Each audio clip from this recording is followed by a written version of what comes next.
मनीष जी, इस वक्त जो हालात है बिहार के, एक बार फिर से सत्ता का जो पलटने का खेल है वो शुरू हो गया है। स्थिति एकदम साफ लग रही है कि नीतीश कुमार फिर से बीजेपी के साथ सरकार बनाने जा रहे हैं। क्या वो 180 दिनों वाली जो आपकी भविष्यवाणी थी, जो आपने कहा था कि मेरे जेल से निकलने के 180 दिन बाद देखेंगे कि बिहार में सरकार पलट जाएगी, सच हो गया? देखिए, मैं शुरुआत करना चाहता हूं। हरिशंकर परसाई जो है एक राइटर है, उनके कुछ लाइन्स है।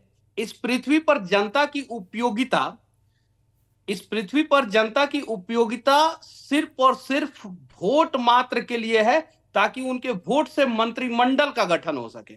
ये हरिशंकर परसाई जो है 60, 70, 80 और 90 के दशक में बहुत अच्छा कटाक्ष सरकार पे किया करते थे और सरकार से सवाल जनता के हित में किया करते थे। शायद बिहार में ऐसा ही होते दिख रहा है पिछले कुछ वर्षों से। कभी इधर मंत्रिमंडल का गठन हो रहा है, कभी उधर मंत्रिमंडल का गठन हो रहा है, लेकिन वो गठन हो रहा है जनता के वोट के वजह से। समस्या ये नहीं है कि मुख्यमंत्री कौन बनेगा, उप मुख्यमंत्री कौन बनेगा। समस्या ये है कि बिहारियों के दर्द को समझेगा कौन, बिहारियों के समस्याओं का समाधान कौन करेगा। और उससे भी बड़ी समस्या यह है, जैसे आपने पूछा 180 दिन में सरकार गिर जाएगी। देखिए, मैं कोई भविष्यवाणी करने वाला व्यक्ति नहीं हूं, लेकिन मैं कुछ बातें बोलता हूं तो सत्य हो जाता है। ऐसा नहीं है आज से। मैंने कहा था एक जगह अररिया में, जाके आप पता कीजिएगा, मैं वीडियो में बोल रहा हूं कि यहाँ पे मैं ब्लैक सफारी गोल्ड नहीं चलता है, यहाँ पे भैंस सफारी चलता है। और आज वहां पे पुल बन रहा है, पिछले 75 साल से वहां पे पुल नहीं बना था।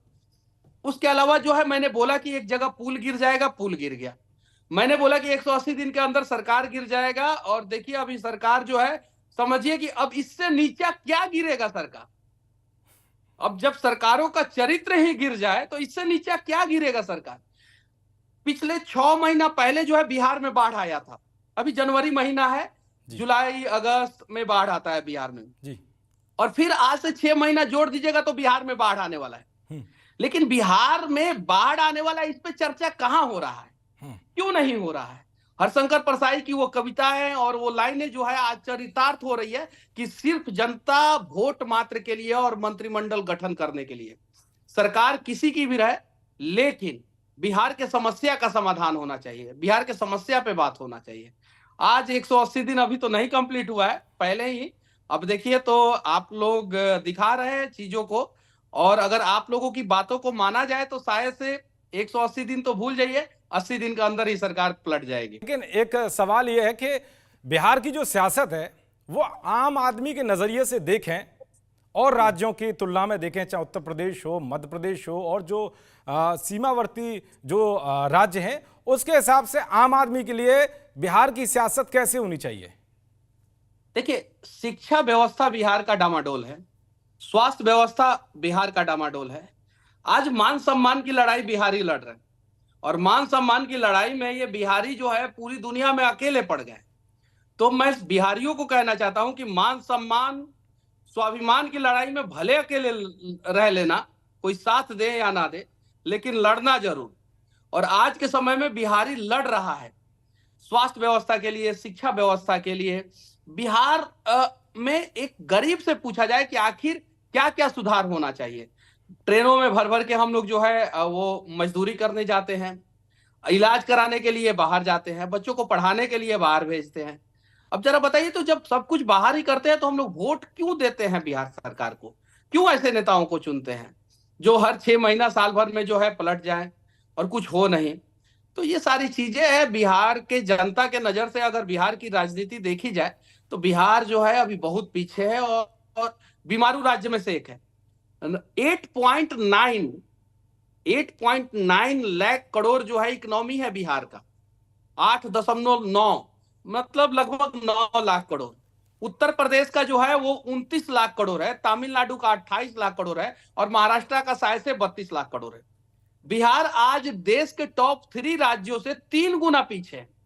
जरा सोचिए, बिहार में डीजल पेट्रोल महंगा है, बिहार में स्वास्थ्य व्यवस्थाएं महंगी है, बिहार में अगर प्राइवेट शिक्षा व्यवस्थाएं देखी जाए तो वो महंगी है, सरकारी जो है स्वास्थ्य और शिक्षा लचर स्थिति में है।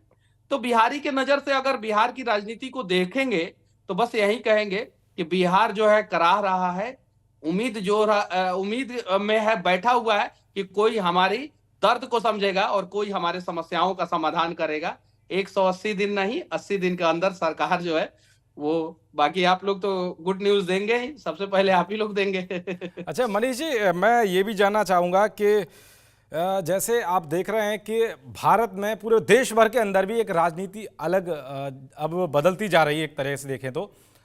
क्या बिहार में कुछ बदली अभी तक, जिस तरह से अभी का हालात देखें अभी के जो है पूरे देश भर के अंदर या केंद्र के स्तर पर देखें तो राज्य के स्तर में बिहार की जो राजनीति क्या थोड़ी बहुत बदली है पहले से? क्या वही जो माहौल है जस का तस है?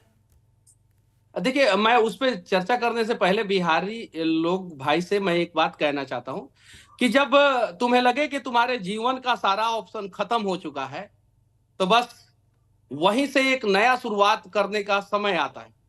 और हम बिहारियों का सारा ऑप्शन जो है यहाँ की राजनीति ने, यहाँ के नेताओं ने खत्म कर दिया। अब नया शुरुआत करना होगा हम लोगों को और बिहार के नव निर्माण की नींव डालनी होगी।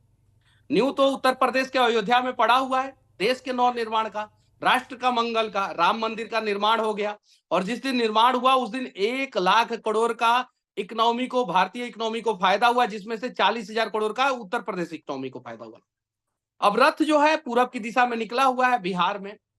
बिहार में भी जो है, बस बिहार की राजनीति देश की राजनीति से एकदम अलग है। यहाँ पे विपक्ष की सरकार हो या पक्ष की सरकार हो, फर्क नहीं पड़ता। यहाँ पे सरकारें जो है जनता का खून चूसता है। बस सरकारों को ऐसा होना चाहिए कि वो जनता की समस्याओं का समाधान करें, और समाधान करने वाली सरकार का बाट जोड़ रहे हैं हम लोग। क्या पता कि इस बार जो है कोई समाधान करने वाली सरकार है, समाधान करने वाला मंत्रिमंडल है और बिहार के लोगों के समस्याओं का समाधान हो। अच्छा, आज एक खबर और चर्चाओं में बनी हुई है कि जब वो नीतीश कुमार राजभवन पहुंचे तो वहां पर तेजस्वी यादव डिप्टी सीएम जो है मौजूदा में वो नहीं पहुंचे। और सबसे बड़ी जो बात देखने को मिली वो ये कि जहां उनकी डिप्टी सीएम की चिट लगी हुई थी राजभवन में, वो हटा दी। तो ये समझा जाए कि अब तेजस्वी यादव, यानी कि जो आपके केस में बहुत चर्चाओं में रहे, आपने भी बहुत उनको चुनौती दी, जेल के अंदर से भी बाहर से भी, क्या अब उनका राजनीतिक जो करियर है वो खत्म होने वाला है? सुनिए, मैं पूछना चाहता हूं, मैंने चुनौती दिया कि उन्होंने चुनौती दिया? मेरे घर का कुर्की क्यों हुआ? अब बताइए, देश में कितने यूट्यूबर के घर का कुर्की हुआ है? देश में कितने पत्रकारों के घर का कुर्की हुआ है?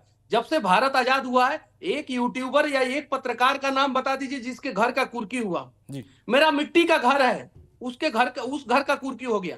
जब मैंने चुनौती दी उस समय मेरा ऊपर 8 एफआईआर हो चुका था। अब जरा बताइए, 8 एफआईआर मेरे ऊपर हो चुका था और मैंने किया क्या था? अगर इनको लगता है कि मनीष कश्यप ने झूठा वीडियो बनाया था तो मैं पूछना चाहता हूं, तब तो झूठा केस में जो है देश के सारे नेता जेल के अंदर रहेंगे, सारे के सारे नेता रहेंगे। सेम धारा उन लोगों पे भी लगनी चाहिए। तो अगर इनके नजर में मनीष कश्यप ने झूठा वीडियो बनाया तो क्या मनीष कश्यप के ऊपर एनएसए लगा दिया जाएगा? क्या मनीष कश्यप के ऊपर 10-10 केस कर दिया जाएगा? क्या मनीष कश्यप के घर का कुर्की कर दिया गया? चुनौती मैंने नहीं दिया, इन्होंने खुद चुनौती दिया। और डिप्टी सीएम का भी स्टिकर हटा है, बाद में उस कुर्सी पे कोई और भी बैठेगा। और उम्मीद है कि इस बार जो डिप्टी सीएम बैठेगा वो बदले की भावना से कार्रवाई नहीं करेगा, वो बिहार को बदलने की उम्मीद से कार्रवाई करेगा। और अगर इस बार जो डिप्टी सीएम या सीएम बना वो भी बिहार के विकास में अगर योगदान नहीं देगा तो आप और हमारा जो कर्तव्य बनता है वो हम लोग आवाज उठाएंगे और सवाल पूछेंगे। क्या अगले डिप्टी सीएम या सीएम फिर मनीष कश्यप जी होंगे, जिस तरह से लगातार बिहार में आप चर्चाओं में बने हुए हैं? क्या कोई आपका इरादा है कोई अब राजनीति से जुड़ने का? लोग जानना चाहते हैं इस वक्त कि मनीष कश्यप इस वक्त जो सब देख रहे हैं, क्या वो राजनीति ज्वाइन करेंगे और किसके साथ? ना मैं कोई राजा का बेटा हूं और ना ही मैं कोई किसी पॉलिटिशियन का, ना ही मैं किसी बिजनेसमैन का बेटा हूं।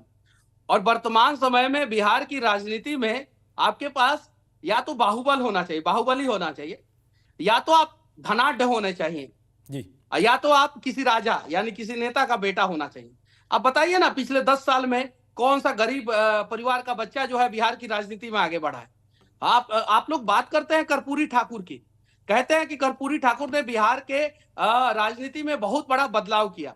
आज मेरे गांव में कर्पूरी ठाकुर जो है ओबीसी समाज से आते हैं, लेकिन ये मेरे गांव में एक स्वर्ण व्यक्ति थे, स्वर्ण समाज से आने वाले व्यक्ति थे, और उन्होंने कहा छाती ठोक के कि कर्पूरी ठाकुर नहीं होते तो मैं मैट्रिक नहीं कर पाता, मैं ग्रेजुएशन नहीं कर पाता, क्योंकि जब मैं 8वें क्लास में था तो उन्होंने स्कूलों का फीस और कॉलेजों का फीस माफ कर दिया।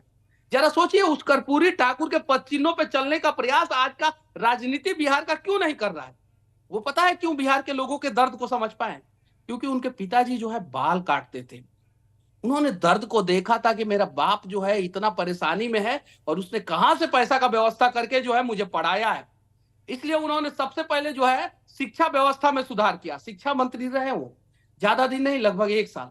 2 बार जो है मुख्यमंत्री रहे और उनका कार्यकाल भी पूरा नहीं हुआ। लेकिन जिस मुख्यमंत्री का 2 बार कार्यकाल नहीं पूरा हुआ, जिस शिक्षा मंत्री का 1 बार कार्यकाल नहीं पूरा हुआ, उसको भारत रत्न दिया जाता है और उस पर राजनीति करते हैं, और उस पर राजनीति करने वाले लोग उसके पदचिन्हों पे नहीं चलते हैं। बिहार की राजनीति में जिस दिन समस्याओं से पीड़ित परिवार के बच्चे जो है ना विधानसभा में बैठने लगेंगे ना, बिहार के लोगों के समस्याओं का समाधान होना शुरू हो जाएगा। जब बाढ़ क्षेत्र से जो है ना, जिसका घर डूब गया हो और उसका बच्चा जो है विधानसभा में जब चीखेगा, चिल्लाएगा और दर्द को दिखाएगा ना, तो बाढ़ के समस्याओं का समाधान होगा। जहां पे अस्पतालें नहीं है और उसके माता पिता को परेशानी हुई है, उसकी नानी को परेशानी हुई है, उसकी दादी को परेशानी हुई है इलाज कराने में, और वहां से कोई बच्चा उठ के जो है बिहार के विधानसभा में जब चीखेगा, चिल्लाएगा ना, तो स्वास्थ्य व्यवस्था में सुधार होगा। तो ऐसे लोग अब राजनीति में बहुत कम हैं, और जो हैं वो बहुत पुराने हैं, नए तो कोई आना नहीं चाहता है। अच्छा, लोग कहते हैं कि अच्छा मनीष राजनीति जी, अब एक सवाल और है मेरा। जिस तरह से राम मंदिर को लेकर देश भर में दिवाली उत्सव मनाया गया, और आरजेडी के नेताओं के आपने बयान सुने होंगे, तेजस्वी यादव के बयान सुना होगा, तेज प्रताप जी का सुना होगा, क्या राम जी की हाय लग गई क्या, जिस तरह से अचानक से हालात बदल गए? तेज प्रताप यादव जी के बारे में मैं बोलना चाहता हूं। वो धार्मिक व्यक्ति हैं और उन्होंने सच बोला था कि राम जी अभी नहीं आए हैं। उन्होंने सच बोला था, बिहार में राम जी अभी नहीं आए हैं। अच्छा, बिहार के नजरिए से आएंगे राम जी बिहार में भी, हाँ नहीं आए हैं। और उन्होंने सच, और वो धार्मिक व्यक्ति हैं। वो उस पूरे पार्टी में जो है इकलौते व्यक्ति हैं जो सबका सम्मान और धर्म का सम्मान भी करते हैं। मैंने एक इंटरव्यू में मैंने बोला था कुछ और काट के चलाया गया था कुछ और। उनका बात अलग है। लेकिन ये जो देखिए, अगर डिप्टी सीएम की कुर्सी पे बैठना चाहिए था किसी को लालू परिवार में, तो तेज प्रताप को बैठना चाहिए था। बड़ा पुत्र है जी, नियम के हिसाब से भी अगर देखा जाए तो तेजस्वी को कैसे मिल गई डिप्टी सीएम की कुर्सी, ये भी जानना चाहता हूं मैं। धनानंद की कहानी सुने हैं आप? पढ़िएगा एक बार धनानंद की कहानी, कि कैसे 9 भाई बहन था धनानंद, और कैसे जो है सबसे छोटा होने के बावजूद जो है वो गुप्त वंश का आखिरी शासक, जिसको चंद्रगुप्त मौर्य ने हराया, और वो जो है सिंहासन पे बैठ गया। औरंगजेब की कहानी सुने हैं जी? वो अपने 4 भाई में सबसे छोटा था, लेकिन वो जो है राजा बन गया। तो वहां से पतन शुरू होता है। धनानंद का भी पतन हो गया, औरंगजेब का भी पतन हो गया, उसके बाद से नहीं चला। अगर नियम से भी देखा जाए तो तेज प्रताप जो है ग्रेजुएट है जी, ग्रेजुएट है। अच्छा, तो उनको बनना चाहिए था। उनको जो है एक छोटा सा मंत्रालय दिया गया, छोटा सा, और उस छोटे से मंत्रालय में उन्होंने अपना जो भी किया उन्होंने किया। वो राजनीतिक मतभेद हम दोनों का रहता है और विचारधारा अलग है, मैं उनका समर्थन नहीं कर रहा हूं। उनके पिताजी जो है बिहार के मुख्यमंत्री थे, उस समय बिहार में जंगल राज आया, ये बात सही है। लेकिन लालू जी मास नेता बन पाए, तेजस्वी यादव जी मास नेता नहीं बन पाएंगे। तेजस्वी यादव जी मतलब कि एटीट्यूड में बातें करते हैं, ईगो में बातें करते हैं, एग्रेशन में बातें करते हैं। इसलिए शायद से जो है डिप्टी सीएम का कुर्सी जो है खाली होने वाला है, और डिप्टी सीएम की कुर्सी पे अब कोई दूसरा बैठने वाला है।